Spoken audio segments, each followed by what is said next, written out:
I had built my life on routine. Mornings started at 6 sharp, coffee brewing as I stretched on my balcony, the city still half asleep beneath me. By 7, I was out the door for a run, and by 8, I was at my desk, surrounded by half-finished sketches and the smell of paint. My apartment was a world of quiet precision. Everything in its place, just the way I liked it. That's why, when the doorbell rang at nearly 10 at night, I froze, pencil hovering over my sketchpad. No one visited me this late. My neighbors knew better, and I wasn't expecting a delivery. I hesitated before opening the door, half expecting a mistake. Instead, I found Leo standing there, leaning against the frame like he belonged. His dark hoodie was damp from the drizzle outside, curls a mess, a duffel slung over one shoulder. He smelled like rain and the faint spice of cologne, and the easy smirk on his face told me this wasn't a coincidence. "Figured you wouldn't answer if I called," he said, shifting the bag higher on his shoulder. "So I came anyway." And just like that, the quiet order of my night was shattered. I stared at him, my fingers still curled around the doorknob. The city buzzed faintly in the background, cars passing, distant laughter from the bar down the street. But in that moment, all I could hear was my own pulse, steady and uncertain. Leo was the kind of person who moved through life like he was always chasing the next thrill, the next moment, never staying in one place long enough to let the dust settle. I hadn't seen him in months, and now here he was, standing at my doorstep like it was the most natural thing in the world. "You just showed up," I said. Not a question, but a statement of fact. His smirk deepened. "You always did like stating the obvious." I should have told him to leave. I should have shut the door, turned back to my sketch pad, and pretended this never happened. But instead, I exhaled, stepped back, and let him in. Leo walked past me like he'd done it 100 times before, dropping his bag by the couch and stretching his arms over his head. "Nice place," he mused, though I knew he'd been here before. Once, a long time ago, when things were different. When we were different. I closed the door, leaning against it for a second, watching him take in the space. He looked the same, and yet not. Older, maybe, a little worn around the edges, but his eyes still had that same spark, that same restless energy. "Are you going to tell me why you're here?" I asked finally. Leo turned, his gaze locking onto mine, and for the first time since I opened the door, his smirk faded just a little. "I didn't know where else to go," he admitted, and just like that, I knew. Whatever had brought him here, whatever had chased him back into my life, it wasn't something small. Chapter 2, Unfinished Conversations. I studied Leo carefully, my fingers still resting on the door handle.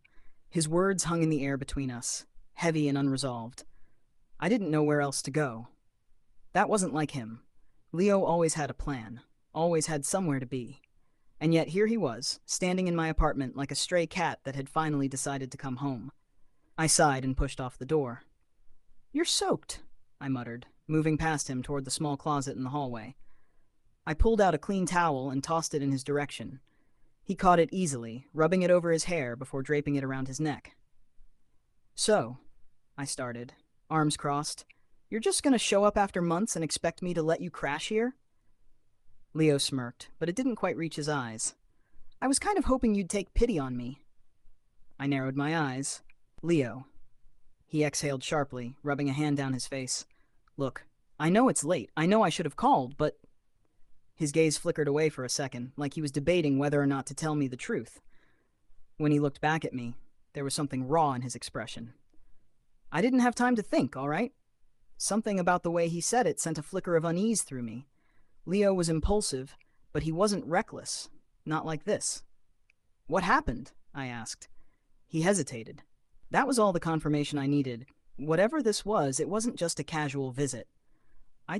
He gestured vaguely, like the words weren't coming easily. "I just needed to get away for a bit. Lay low." I frowned. Lay low from what?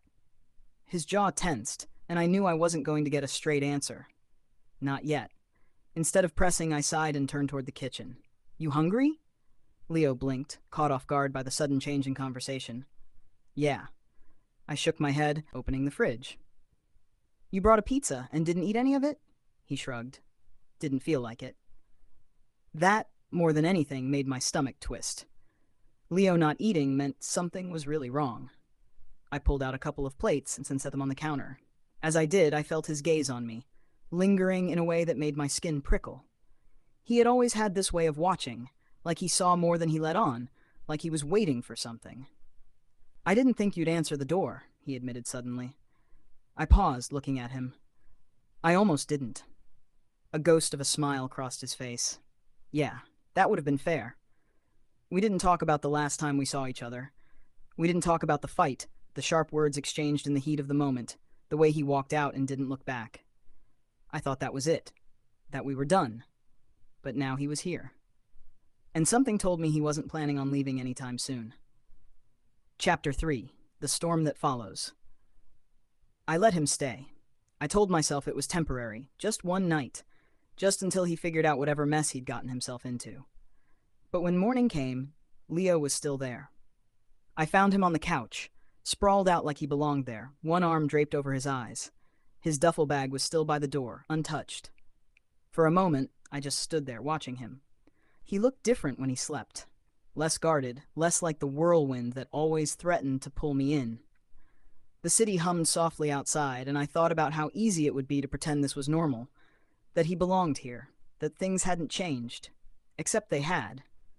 I cleared my throat, and Leo stirred, blinking up at me. "Morning," he mumbled, voice thick with sleep. "You're still here." He smirked, stretching his arms over his head. "Good morning to you, too." I exhaled, rubbing my temples. "Leo, look, I know what you're going to say." He sat up, raking a hand through his already messy hair. "And I'll go. I just need another day, maybe 2. I studied him. The way his shoulders tensed, the way his fingers drummed against his knee, he was waiting for me to say no, to shut him out. Instead, I sighed. "Fine." His head snapped up, surprised. 2 days. That's it." A slow smile crept across his face. "You're the best, you know that?" "Don't push it." I muttered, turning toward the kitchen. But as I poured my coffee, I couldn't shake the feeling that letting him stay was a mistake. Because Leo never showed up without a reason, and whatever had brought him here, whatever he was running from, I had a sinking feeling that it was about to drag me down with him. Chapter 4. Ghosts of Yesterday. The next 2 days passed in a strange, quiet rhythm.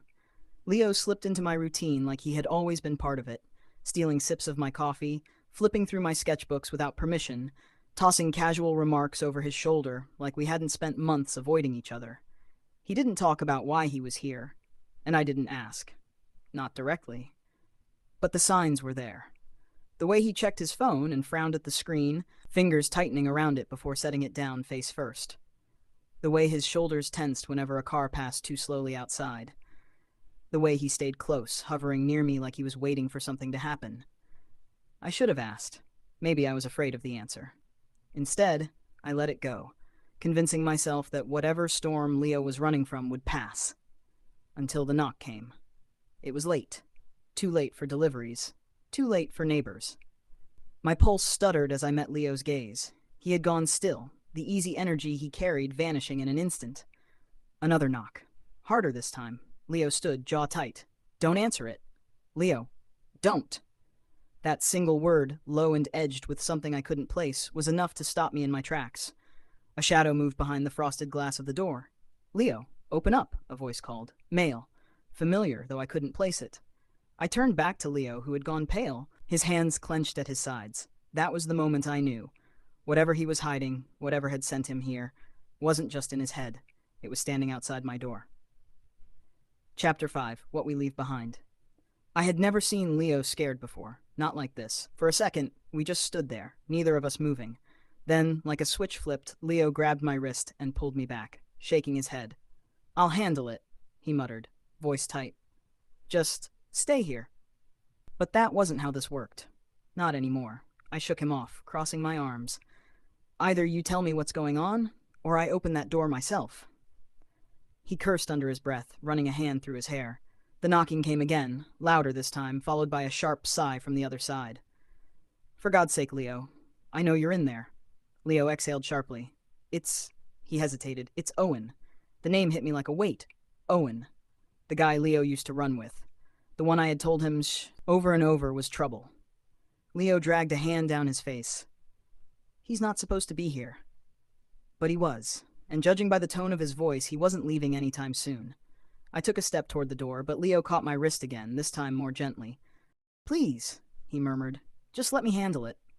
There was something raw in his expression, something almost pleading.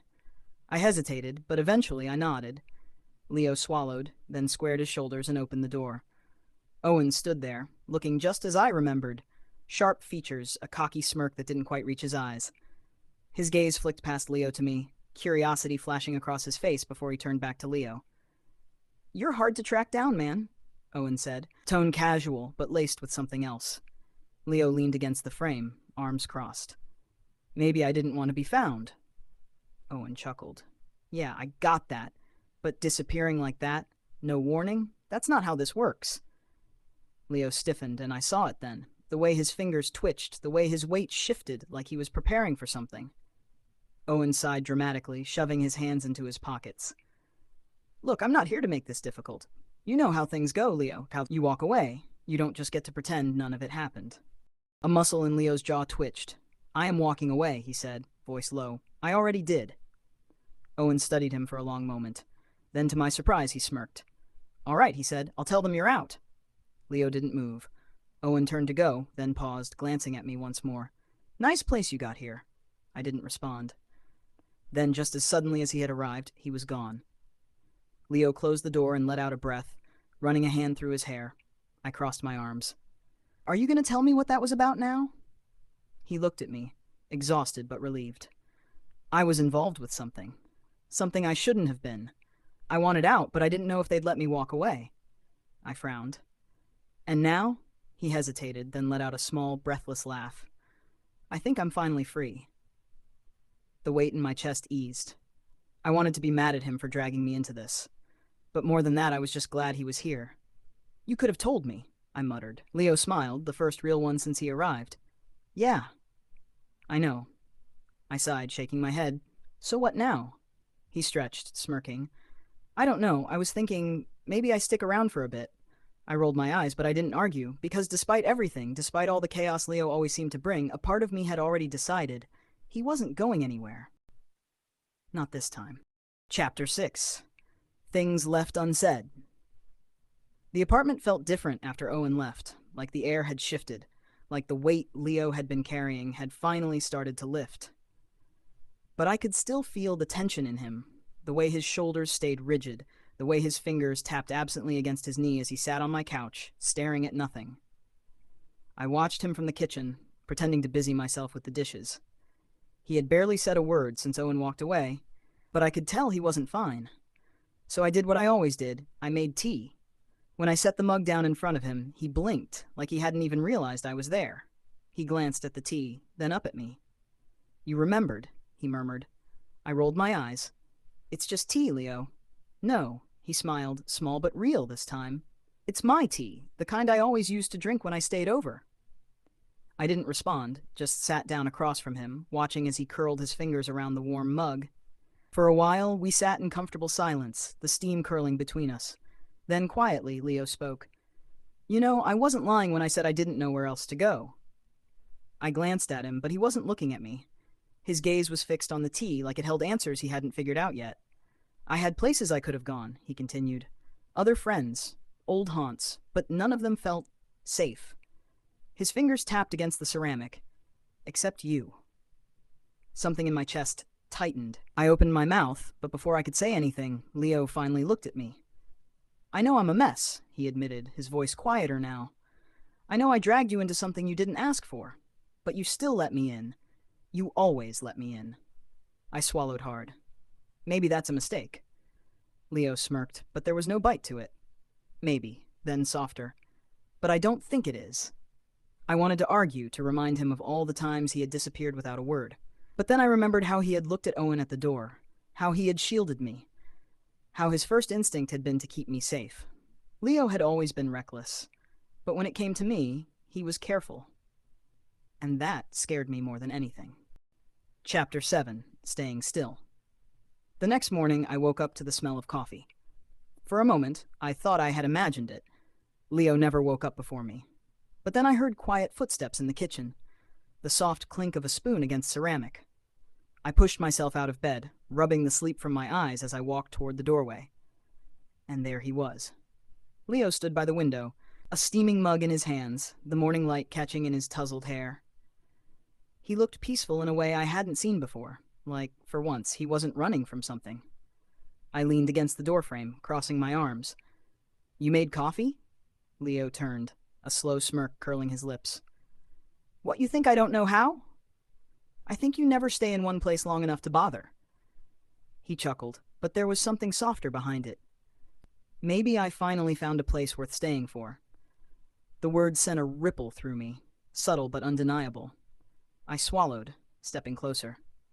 "And where would that be?" He didn't answer right away. Instead, he reached for the extra mug on the counter and held it out to me. When I took it, his fingers brushed against mine, lingering for just a second too long. Leo watched me as I took a sip, and I realized then that his expression wasn't teasing. It was careful, searching. Like he was waiting for me to push him away. I set the mug down, tilting my head at him. "You never did tell me why you really came here." Leo exhaled, setting his own cup aside. He hesitated, then finally said, "Because I knew you'd open the door." My breath caught. "I knew you'd let me in," he continued, voice quieter now. "Even if you were mad, even if I didn't deserve it. Because you always do." I looked at him, at the way he stood just close enough for me to feel the warmth of him. He wasn't making a move, wasn't pushing, but he was there, waiting. I set my coffee down and took a step closer. His breath hitched. "I don't just let anyone in, you know," I murmured. Leo's lips parted slightly, his gaze flicking to mine. "I know."